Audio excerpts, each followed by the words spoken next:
My next guest is Ryan Clancy. He is chief strategist at No Labels. It is a group that aims to forge bipartisan agreements on Capitol Hill, this amid a storm of often polarized and angry voices. I spoke with him Tuesday about his work and what it means to the American electorate. Here's that interview.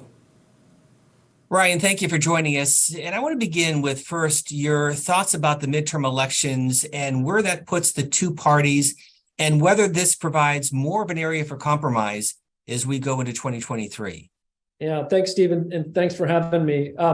Look, I think the message is pretty clear. I guess it's an open question whether certain elements of both parties are going to want to hear the message.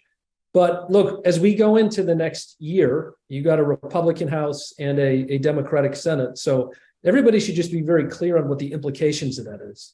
There's going to be bipartisan solutions to our problems, or there'll be no solutions. And of course, that's different than these last couple of years where bipartisanship is something you could do, or maybe not. Now, you got to do it with both parties at the table. But as you well know, we have extremes in both parties, the left and the right. Sure. How do we provide that path, that avenue for those who want to find the political middle, that want to debate the issues, but then reach a consensus?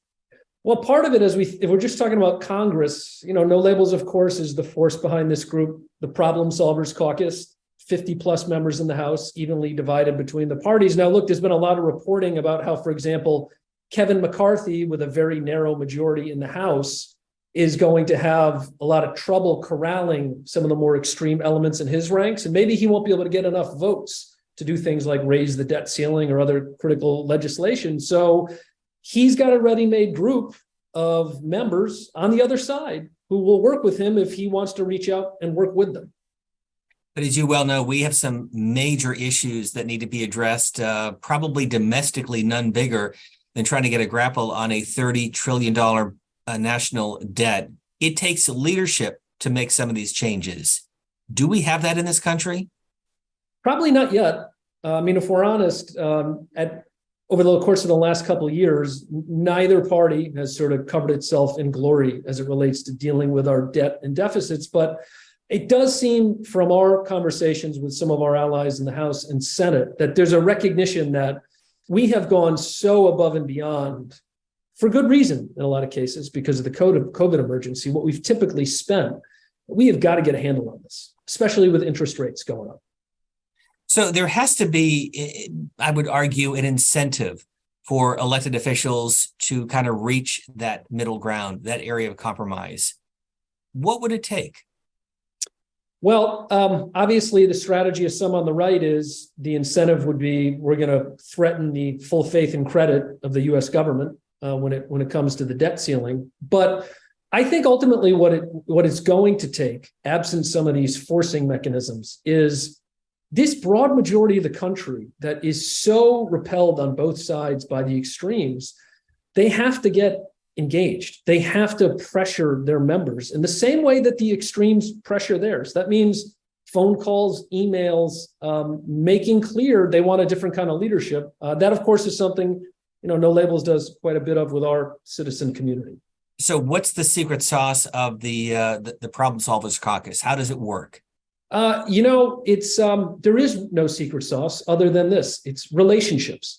This group was really born out of years of just informal meetings of No Labels, hosting these folks on the Hill, and just getting to know one another. When we started talking to members of Congress, they would tell us how when they came in for new member orientation, there was a Democratic bus and a Republican bus. There's Democratic events and Republican events. And so there's so many of these forces in Washington that just dump them into the red team, blue team bucket. And so just getting to know somebody and knowing that they're not a caricature and maybe you can and should work with them, that has really spurred a lot of the relationships that in the end really do deliver progress. You think about that infrastructure bill that got passed last year. That was born really among a lot of our House and Senate allies and the relationships they built over time with us. But another part of the problem, and you have been talking about this over the years, are very polarized and partisan media. How does that really basically throw fuel on the flames of what is often a very hot political environment? Yeah, I mean, it's a huge problem. We wish there was an easy answer for it. There isn't. If you look at what are the incentives to get on cable news, to get social media followers, it's just be as incendiary as you can, just hammer the other side as much as you can. It's kind of depressing, actually, when you look at the members of Congress that have the most Twitter followers, and it tends to be the type of people who are the biggest source of the problem. Is there a solution beyond the two parties? Is there a third way, a third path, maybe a third party? We've been a two-party system for a while for good reasons. I mean, obviously, we're not set up like Europe, but one of the things that has been publicly reported is there's a chance that come 18 months, we could have a couple really unappealing alternatives for president from the major parties, which is why No Labels has actually been laying the groundwork for another choice, if and only if it's needed. But we're working to get ballot access in all 50 states. We're working to build a voter file to organize people, to try to create some pressure and make the parties understand that there's a much bigger universe of voters out there that they often ignore and they need to respond to. But as you well know, that is a huge challenge because it is a 50-state challenge, each state with a different set of rules, making it much more complex because the two parties basically control the system. It is. That's why we've been at this since early spring. And we've got a plan in place to get ballot access in all 50 states in DC by 24. With the work that No Labels is doing, do you view this really as an inflection point coming off 4 years of Donald Trump, now a divided Congress in 2023, but basically an evenly divided country based on the election results from 2020 and just this past November? I hope so. And I hope so because, I mean, I've been working with No Labels for about a decade, and even the language we use to describe what's wrong has changed. I mean, we used to complain about gridlock and partisanship, and now you hear words like tribalism. And, you look at some of the things that happened this summer, somebody threatening to kill a Supreme Court justice, FBI agents after Mar-a-Lago. There was that terrible attack on Nancy Pelosi's husband a few weeks ago. So we haven't had to reckon with politicized violence in this country in a long time, but that's where it can get if you just let it keep going this way. And what we really need is leaders willing to stand up and say, enough. We're not going to take the easy route and just try to demonize and destroy. We're going to take the message that was really clear in this midterms, which is we don't really like either of you. We want you to get together and actually solve the problems we care about.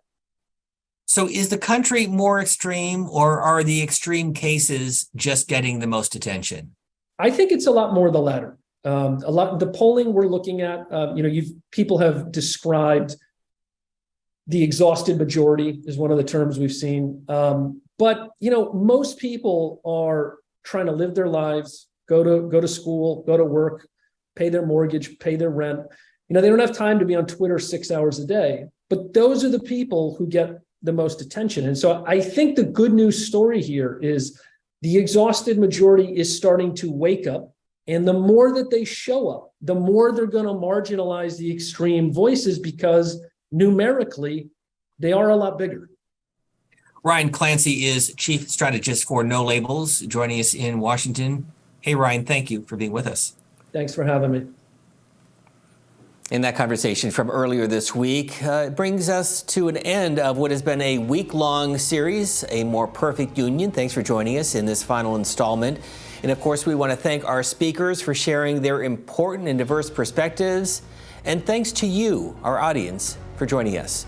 Also, special thank to our sponsor, Altria, for supporting this 3-day program.